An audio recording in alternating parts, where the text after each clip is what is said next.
Os números do desemprego na entrevista do dia com Maria Lídia Flandoli.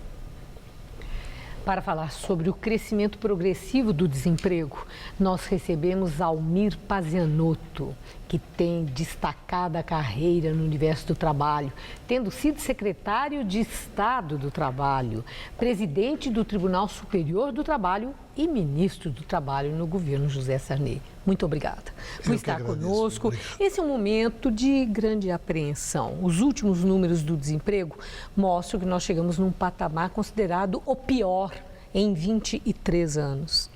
Chegamos ao fundo do poço? Maria Lídia, eu lamento dizer que não acredito. Eu penso que ainda há muito poço a ser perfurado. Eu estou nessa vida ligada ao trabalho desde 1961, 62. Passei pelo governo Goulart, pelo regime militar, participei da luta pela redemocratização, fui secretário do governo Montoro, secretário do Trabalho. Você se lembra que o grande problema do Montoro, no seu governo, consistiu no desemprego.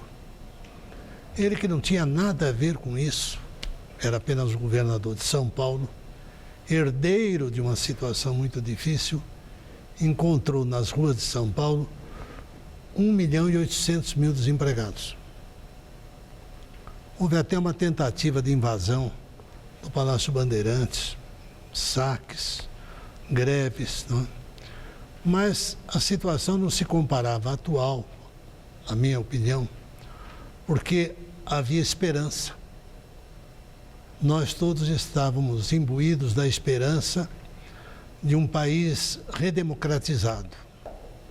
Nós, na oposição, lutávamos por um país diferente, por um país justo, por um país com segurança jurídica. E hoje, como é que está a esperança? Eu li uma entrevista hoje do presidente da Mercedes-Benz, ali na Folha de São Paulo, em que ele diz que nós estamos na pior crise dos últimos 20 anos e que ele vê o país com mais desconfiança.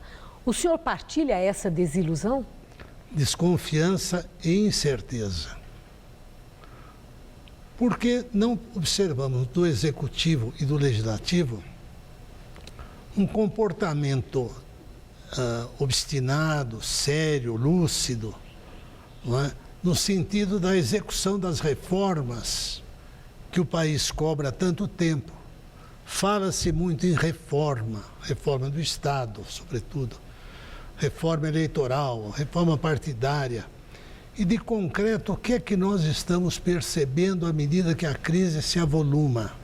Absolutamente nada. O governo acena com um ajuste fiscal para a retomada do crescimento e reversão desse quadro do desemprego. Mas eu tenho certeza que quem nos assiste agora quer saber de imediato, nesse momento, o que pode ser feito e deve ser feito para conter essa onda, esse tsunami de demissões. Um tsunami gerado por vários fatores. Legislação trabalhista arcaica, legislação sindical autoritária, sem um mínimo de convivência democrática dentro das entidades de classe, sindicato único mantido por imposto sindical, o fenômeno antiquíssimo do peleguismo, figura criada por Vargas lá em 1943, um custo excessivo dos nossos produtos, a incapacidade que temos de concorrer no mercado interno e no mercado externo. O Brasil hoje tornou-se um país industrial de terceira categoria. Nós somos colônia dos produtos chineses, de produtos de Taiwan, de produtos da Coreia, de produtos de Singapura, sem a menor capacidade de reação, porque o empresário brasileiro não tem como reduzir os custos. Ele vive um clima permanente de insegurança jurídica, não é? Decisões judiciais, jurisprudências que se alteram de um instante para o outro, uma legislação que sobrecarrega cada vez mais o nosso empresário e, sobretudo, o micro e pequeno empresário. Acontece que o ministro do Trabalho, o senhor já foi ministro do Trabalho. No começo desse mês, ele disse que não tem crise nenhuma, que a crise está lá fora. A crise é do mundo, que o Brasil não vive crise e é a oposição que não se conforma com a derrota, que fica alimentando essa ideia que nós estamos num momento difícil e num momento de crise. Então, a indagação é, se do lado do governo o que se diz é que não tem crise nenhuma, mas quem está em casa está vendo marido, mulher, filhos perdendo emprego ou sob ameaça de perder emprego num futuro próximo, temos crise ou não temos crise? Maria Lídia, eu fui ministro do Trabalho em situação de crise e eu não me constrangi em reconhecer que havia crise. Tentamos o Cruzado, tentamos o Plano Bresser, tentamos o Cruzado 2, o Plano Verão. O país vivia em crise provocada pela inflação. Se não temos aquela inflação da época do presidente Sarney, nós temos uma inflação crescente e um juro altíssimo. Mas o principal problema do empresariado brasileiro é a insegurança jurídica. O custo Brasil aliado à insegurança.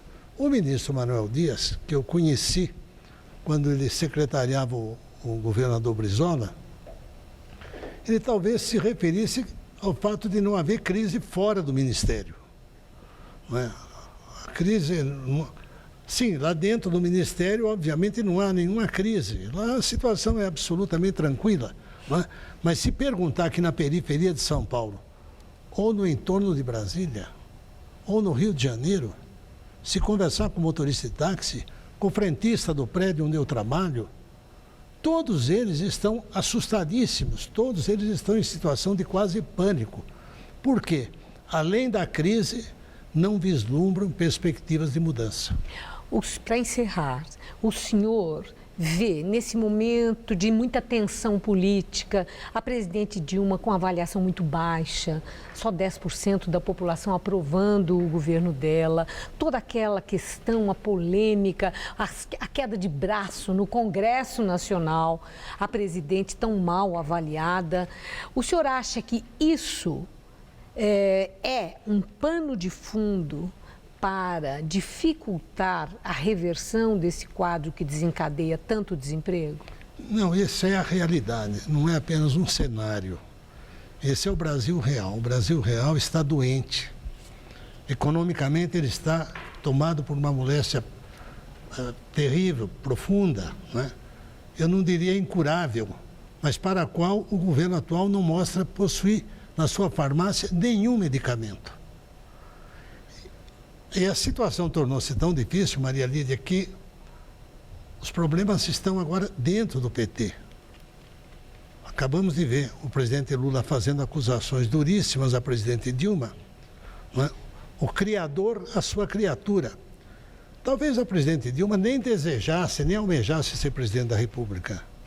Ela foi colocada lá por quem? Como candidata pessoal de quem?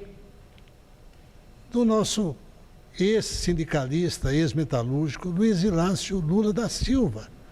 Ela é produto desse PT dirigido por um homem só, comandado por um homem só. E de um PT que perdeu as suas principais lideranças, 80% delas cumprindo pena. E eu agradeço muito sua entrevista. E nessa última fala, eu me apego ao termo que o senhor usou. O país não está com uma doença incurável. Portanto, resta uma esperança. Muito obrigada. Muito obrigado. Uma boa noite. Boa noite. Obrigado. Gabriel.